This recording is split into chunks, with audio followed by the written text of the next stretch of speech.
In the metals quadrant, taking a look at the June copper futures, which fell for the second session in the last three, falling right around 2% near the close of the futures session. The high today was 4.6980, which was up just 0.31%, but the low today, 4.5960, was down 2.44%.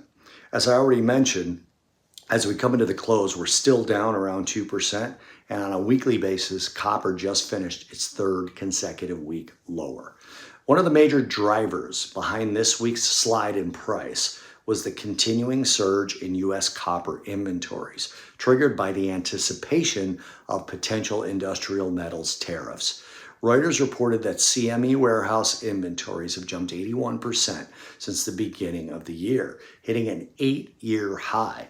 This massive influx of metal was driven by copper traders rushing to front-run U.S. import tariffs if they were to develop, flooding the market with supply and suppressing prices at least in the near term.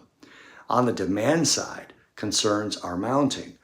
Global manufacturing activity has been softening, as represented by the PMI data, manufacturing PMI, raising serious questions about future copper consumption.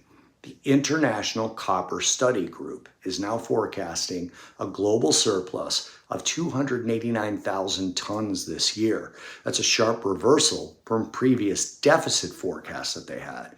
Meanwhile, in the U.S., building permits, a leading indicator for construction activity and key demand driver for copper, fell by 4.7% in April. That's the largest decline in over a year and further underscores the weakening demand picture.